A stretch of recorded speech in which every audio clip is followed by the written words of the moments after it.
Welcome to MH cooking channel. இன்றைக்கி நம்ம என்ன பண்ண போகிறோன்னா வெள்ளை பிரியாணி. அதுக்கு தேவையான பொருட்கள் பார்க்கலாம். பாஸ்மதி ரைஸ் 2 தண்ணி கழுகி வடிகட்டி வச்சுருக்கு தண்ணி இல்லாமல். Chicken 1 kilo. இஞ்சி பூண்டு பேஸ்ட் 100 கிராம், சம அளவு இஞ்சி பூண்டு பேஸ்ட் கிராம். பல்லாரி 200லேருந்து 250 கிராம் வரை போட்டுக்கலாம். புதினா ஒரு 30லேருந்து 40 கிராம். மல்லித்தலை ஒரு 10 கிராம். மிளகாய் கீறுனது 7லேருந்து 8 எண்ணிக்கை. பிறகு நெய் ஒரு 50 கிராம். ஆயில் ஒரு 150 போதும். பிறகு பிரியாணி இலை ஒரு 4, அரை எலுமிச்சை பழம், 2 அன்னாச்சி பூ, ஒரு 4லேருந்து 5 பட்டை, 7 ஏலக்காய், 10லேருந்து 15 கிராம்பு. இப்போ சட்டி காயுது, பற்ற வச்சாச்சு. எண்ணெய் ஊற்றுறேன். 150 தான் இருக்கும், அதனால் 150 ஊற்றிக்கிறேன். அடுத்து 50 கிராம் நெய்.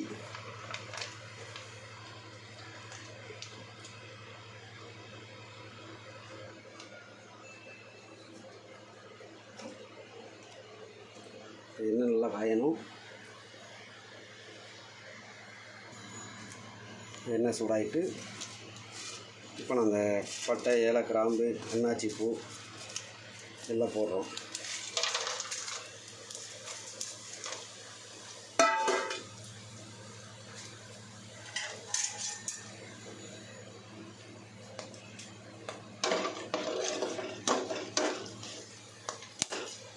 கொஞ்சம் வதங்கினதுக்கப்புறம் பல்லாரி மிளகா,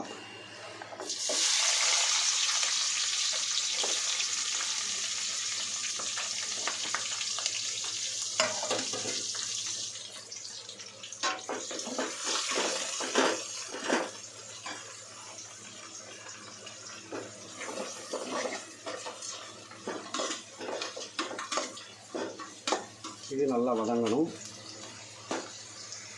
இப்போ வதங்குது. பல்லாரி ஓரளவு வதங்கிட்டு, பல்லாரி உங்களுக்கு உடனே வதங்கணும்னா கொஞ்சம் உப்பு போட்டிங்கன்னா உடனே அது நல்லா சுருங்கி வதங்கிடும். இவ்வளோ தூரம் வதங்கினா போதும். அடுத்து நம்ம இஞ்சி பூண்டு பேஸ்ட்.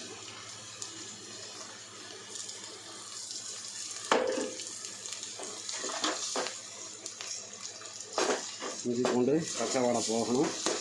அதனால் நல்லா இஞ்சி பூண்டு அடி பிடிக்கும். அதனால் அடி பிடிக்காமல் கிண்டிக்கிறோம். இல்லை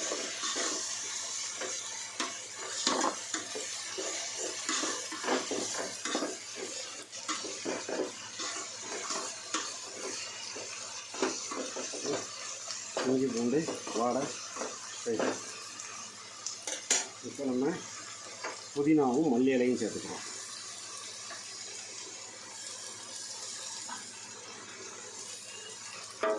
தண்ணி அளந்து கிடணும் எப்போதும். உங்கள்கிட்ட என்ன பாத்திரம் இருக்கோ அதில் அளந்து அரிசியை அளந்துக்கிட்டு அதை வேறு பாத்திரத்தில் மாற்றிக்கிட்டு அந்த அளந்த பாத்திரத்தை அளவு தண்ணி வைக்கிறதுக்கு வச்சுக்கிறோம். இதுக்கு ஒரு 1க்கு 1.5 அளவு. அது கிளாஸாக இருந்தாலும் சரி தான், 1க்கு 1.5ன்னு சொல்லிவிட்டு கணக்கு வச்சுக்கோங்க. இப்போ நம்ம சிக்கன் போடுறோம்.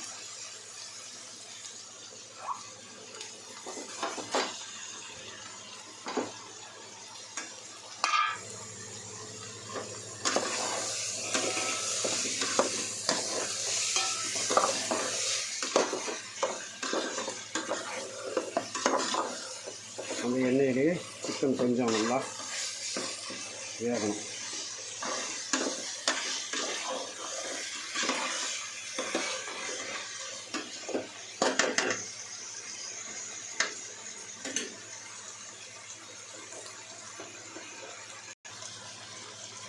இப்போ சிக்கன் ஒரு 20% நல்லா வதங்கிருக்கு.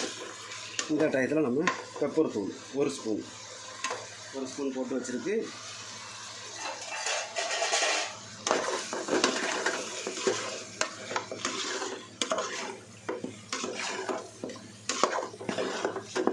அளவு தண்ணி ஊற்ற போகிறோம். இதுக்கு ஒரு அரிசி இருந்துச்சு. இப்போ நான் எப்படி ஊற்றுறேன் பாருங்கள். இந்த அளவுக்கு அரிசி இருந்துச்சு, அந்த அளவுக்கு முதல் தண்ணி ஊற்றுறேன்.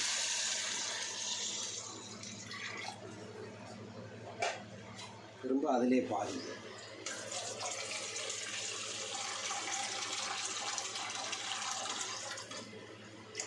பாதி ஊற்றிருக்கோம். இப்போ என்ன இது உப்பு எல்லாமே கொதிச்சதுக்கப்புறம் உப்பு எல்லாமே நம்ம பார்த்துக்கிடலாம். அதுக்கு கொதிக்கிறதுக்கு ஒரு 5 நிமிஷம் மூடி வைப்போம். இப்போ கொதிச்சதுக்கப்புறம் என்ன செய்யலாம், அரிசியை போடையில் பார்ப்போம். இப்போ தண்ணி ஊற்றி அளவு தண்ணி ஊற்றி நல்லா கொதிக்க விட்டுருக்கு.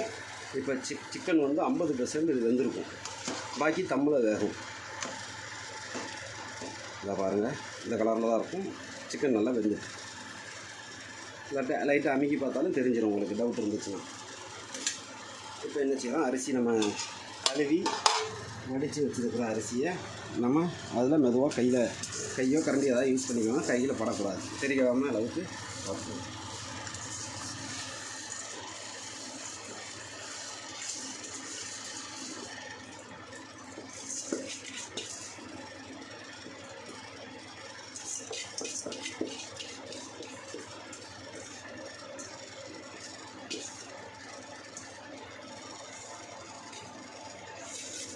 அரிசி போட்டுட்டோம். இப்போது நம்ம உப்பு பார்த்தோம்னா கரெக்டாக இருக்கும். எப்படின்னா எப்போதுமே எந்த பிரியாணியாக இருந்தாலுமே உப்பு லைட்டாக கடுக்கிற மாதிரி இருக்கணும். அப்படின்னா தான் சோறு வெந்து வரையில் அந்த உப்பு கரெக்டான லெவலில் வரும். இது வந்து உரப்பு இருக்காது, சின்ன பிள்ளைங்கள் விரும்பி சாப்பிடுவாங்க. இப்போ நான் உப்பு பார்த்துக்கிறேன், கலக்கி விட்டு உப்பு பார்க்கணும். மேண்டாக்க எடுத்திங்கன்னா எண்ணெய் தான் வரும், உங்களுக்கு தெரியாது.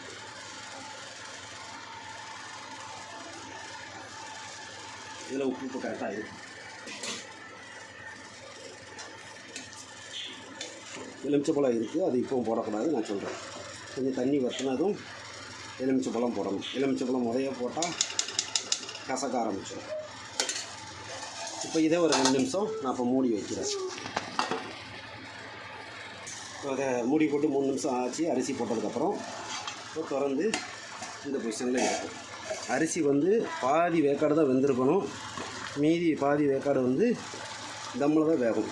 மெதுவாக கிண்டணும், இல்லைன்னா அரிசி உடையாது. ஸ்பீடாக கிண்டனா அரிசி உடஞ்சிடும். இப்போ அந்த எலுமிச்சை பழத்தை நான் பிழிஞ்சு விட்டுக்கிறேன். கொட்டை எல்லாம் எடுத்தாச்சு, விதை இருக்காது அதில்.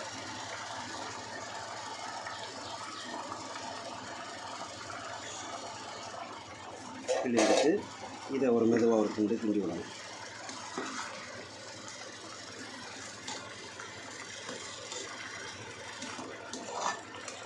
அரிசி அரை வேக்காடு தான் வேகணும், அப்படின்னா தம்முக்கு கரெக்டாக வரும்.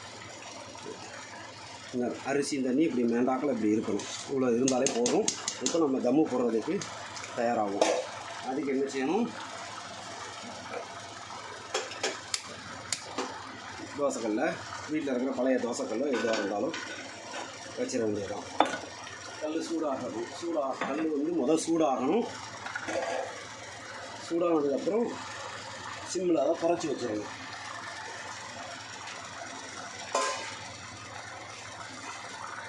தோசைக்கல்லே சூடாகிட்டு அதை நான் குறைச்சி வச்சிடுறேன்.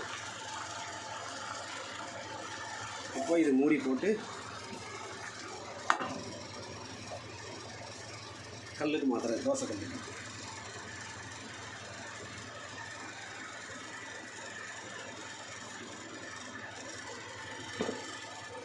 கரெக்டாக இதில் இருந்து உங்களுக்கு 20 நிமிஷம் தம்மு மேலே எடுத்து வச்சாச்சு. மேலே ஏதாவது வெயிட் வச்சுக்கிடணும், நம்மகிட்ட என்ன வெயிட் இருக்கோ அதை வச்சுக்கிடலாம்.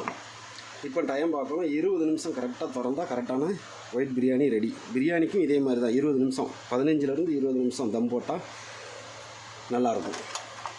இப்போ நம்ம ஒரு 20 நிமிஷம் கழித்து இதை வந்து பார்க்கலாம். இப்போ வந்து நம்ம பிரியாணியை வந்து எப்படி இருக்குன்னு வந்திருக்குன்னு பார்க்க போகிறோம். தம் எடுக்க போகிறோம்.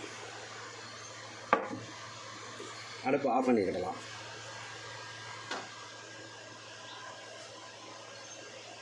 அழகாக அருமையாக வந்துருக்கு.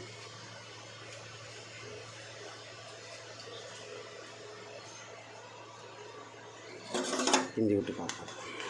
மெதுவாக வெளியே வந்துடக்கூடாது, மெதுவாக அப்படி கிண்டலாம். கிண்டி விட்டு பார்த்தா அழகாக இருக்கும். அப்படி தண்ணி இல்லாமல் எவ்வளோ தெளிவாக இருக்குது பார்த்தீங்களா?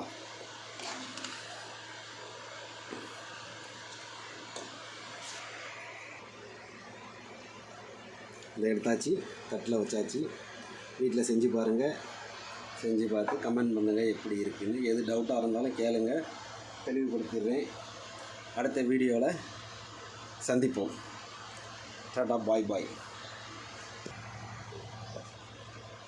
சப்ஸ்கிரைப் பண்ணிக்கோங்க, பெல் பட்டன் அடிச்சுக்கோங்க, ஃபாலோ பண்ணிக்கோங்க. ஆதரவுக்கு நன்றி.